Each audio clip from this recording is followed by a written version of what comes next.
50 years of stories untold. A nation's heart. PNG at 50, let's reflect on how far we have thrived and the lessons we can draw for the future. On the eve of Papua New Guinea's 50th independence anniversary, there are many questions to consider and perhaps reasons to celebrate how far we have come without collapsing as an independent nation. High levels of crime, law and order issues, and corruption are also part of a nation's development. Too often, we compare our developmental preconditions to those of the West or Greater Asia. Those narratives, definitions, and worldviews were imposed on us, leading us to believe that progress can only be measured by positive impacts that mirror those of Western economies. The West emerged many centuries ago from the agricultural revolution through the Industrial Revolution and now into the era of artificial intelligence, many centuries behind Chinese civilization, or the engineering and architectural achievements found in parts of the African continent. This reflects the progress and process of our drive toward maturity. American economist Walt Whitman Rostow was one of the key thinkers in 20th-century development studies, who developed the theory that the modernization of a society occurs in 5 key stages. These stages begin with a traditional society reliant on a subsistence, agriculture-based economy with intensive labor, progressing to the preconditions for takeoff, where society starts to develop manufacturing. Now, pause for a moment and reflect on where we have come as Papua New Guinea. Are we at this stage? Have we passed this mark yet? Stage 3 is the takeoff, a period of intensive growth during which industrialization begins to occur, and workers and institutions become concentrated around a new industry. How can we relate this to Papua New Guinea if we were to define practical examples? We always aim to add value for the people of Papua New Guinea. We deliver revenue and benefits to PNG in many ways. And we built the Tabubil town, establishing a thriving community center. As a major Western province employer, we employ thousands of Papua New Guineans. I believe the boom in the mining and petroleum sector has significantly attracted workers and institutions in recent years, particularly with the introduction of LNG and the PRO's new mining projects.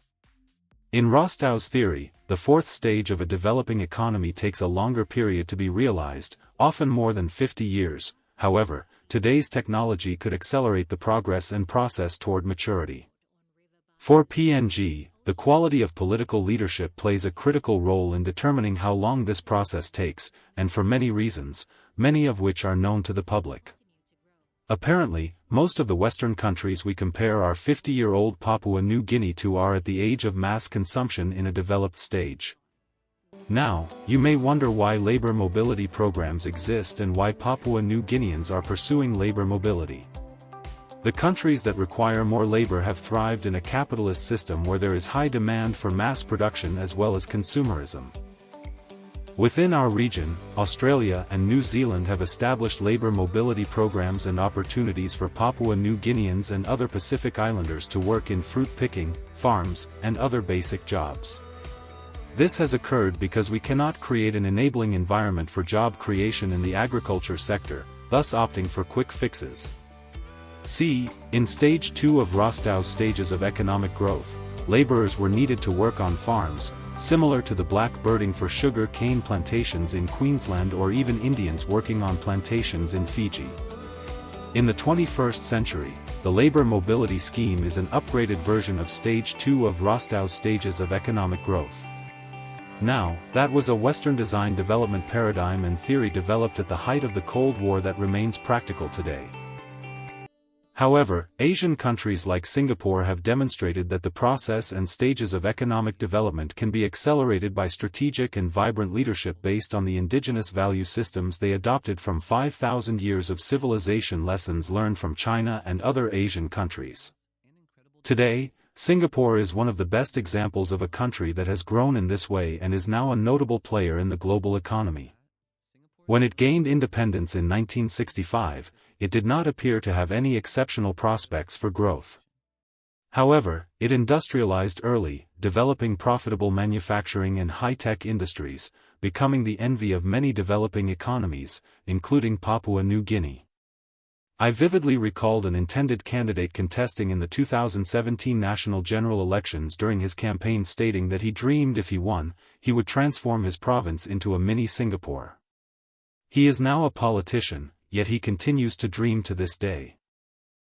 For Singapore, the process took less time than that of Western civilization. What was the secret? They did not replicate the Western development paradigm. They remained Asian and drew inspiration and value systems from China, where their ancestry lies. In Papua New Guinea, we are still reassuring our people that agriculture is the backbone of the economy, which is an undisputed fact. However, it is the extent of our investment in this rhetoric that makes the difference. It is the enabling environment, such as investment in skills, technology, and markets that empowers real-time participation in industrial development. The labor mobility scheme overseas is an advanced form of blackbirding. If we were to compare Papua New Guinea's development progress at 50, the Asian economies fare better in comparison. They remain Asian but engage in business with the West. I believe that 50 years from now will provide us with an opportunity to rewrite many narratives. Paramount among these is taking ownership of our development stories. These narratives, ideologies, and conventional wisdom shape how people understand and approach development goals, policies, and outcomes. These narratives, often framed by former colonizers through public diplomacy, aid programs, and education systems and curricula, require attention. Key political narratives like "Take Back PNG" must be repurposed, validated, resourced, and implemented with the same spirit as that of Lee Kuan Yew, with a firm hand, not soft words. We call for a hard restart. Localization should be evident across all sectors, from the extractive industry to the development sector. I have observed the tentacles of the development octopus stretching across PNG more than ever as government systems weaken. Today, it is rare to find Papua New Guinean NGOs or CSOs managing significant donor and development funding entering the country. An external contractor has had to establish its presence in the name of standards and compliance to manage these funds for our local NGOs, for example. One troubling aspect I see is the lack of contractors developing the capacity of local NGOs and contractors to manage donor, bilateral, and multilateral grants directly. Of course, that is part of their business model, however, it is not contributing to localization and system strengthening for 50-year-old Papua New Guinea. Gather We need to here take with stock, hearts in review fear. systems and Papua New processes, Guinea, and start 50 asking years hard here. questions. Future's unclear, the Papua New silence Guinea is loud. ours. Will Let's our take real voices ownership. pierce this shrouded crowd? They changed the laws, they closed the